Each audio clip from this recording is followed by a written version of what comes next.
অবস্থায় ছিল না। রাহুলের মৃত্যুর পর কেন একটিবারও এলেন না লীনা গঙ্গোপাধ্যায়? নানা মহলে প্রশ্ন, তার প্রযোজনা সংস্থা কেন একজন অভিনেতাকে রক্ষা করতে পারল না? গত 72 ঘন্টায় রাজ্য জুড়ে ঝড় বয়ে গেলেও কোনো ক্ষতিপূরণের ঘোষণা নেই। এবার এক বিবৃতি দিয়ে সাফাই গাইল ম্যাজিক মোমেন্টসের বিরুদ্ধে এফআইআর করছেন প্রিয়াঙ্কা। আইনি পদক্ষেপ আর্টিস্ট ফোরামেরও। এই প্রযোজনা সংস্থায় লীনার অধিকার নাকি সামান্য, এমনটা বিবৃতিতে কেন বলা হলো? মহিলা কমিশনের সরকারি পদ ছাড়ছেন লীলা, আর চুপ করে থাকা নয়। প্রসেনজিতের বাড়িতে বৈঠকে কোন সিদ্ধান্ত? রবিবার বিকেলে তালসারিতে শুটিং চলাকালীন আচমকাই সমুদ্রে তলিয়ে যান অভিনেতা। রাহুলের মৃত্যুর 24 ঘন্টার মধ্যে অল ইন্ডিয়া সিনে ওয়ার্কার্স অ্যাসোসিয়েশনের তরফে প্রযোজনা সংস্থার বিরুদ্ধে কড়া আইনি পদক্ষেপের দাবি তোলা হয়। ক্ষতিপূরণের দাবি তোলা হলেও গত 3 দিনে টু শব্দটি করেনি ম্যাজিক মোমেন্টস মোশন পিকচার্স। এদিকে রাহুলের মর্মান্তিক পরিণতিতে কাঠগড়ায় টলিপাড়ায় শুটিং নিয়মবিধি পূর্ণাঙ্গ তদন্তের দাবিতে সরব হয়েছেন সেলেবপাড়ার সিংহভাগ তারকা।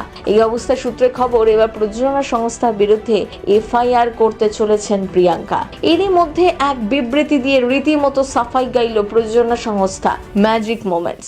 বিবৃতিতে তারা লিখেছে, ঘটনার পর আমাদের সংস্থার পরিচালক ও প্রমোটার শৈবাল বন্দ্যোপাধ্যায় যখন রাহুলের বাড়িতে গিয়েছিল তখন পরিবার কথা বলার অবস্থায় ছিল না। এই বিবৃতির মাধ্যমে আমরা তাদের জানাতে চাই, তাদের যদি কোনো নির্দিষ্ট প্রশ্ন থাকে আমরা যথাসাধ্য তার উত্তর দিতে প্রস্তুত। কোনো ধরনের গাফিলতি থাকলে তা যতই ছোট হোক না কেন আমরা তা খতিয়ে দেখতে বদ্ধপরিকর। প্রত্যক্ষদর্শীরা অনেকেই বলছিলেন রাহুল জলের তলায় প্রায় 1 ঘন্টা ছিলেন। চিকিৎসকদের অনুমান, এতক্ষণ জলের তলায় না থাকলে ফুসফুসে এত পরিমাণে বালি ঢুকে যেতে পারত না। কিন্তু এই দাবিকে অস্বীকার করল প্রযোজনা সংস্থা।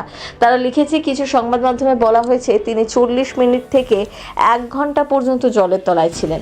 আমাদের প্রাথমিক তথ্য অনুযায়ী এই তথ্য সঠিক নয়। প্রত্যক্ষদর্শীদের মতে রাহুলকে যখন উদ্ধার করা হয় তখন তিনি জীবিত ছিলেন, যোগাযোগ করার চেষ্টা করেছিলেন, যদিও স্পষ্টভাবে কথা বলতে পারছিলেন না। তাকে সাথে সাথে জল থেকে তুলে আনা হয়, শরীর থেকে জল বের করারও চেষ্টা করা হয়েছে। কাছাকাছি একটি নার্সিং হোমে নিয়ে যাওয়া হয়। দুর্ভাগ্যবশত সেই সময় কোনো চিকিৎসক ছিলেন না, ফলে তাকে আবার দীঘা হাসপাতালে নিয়ে যেতে হয়।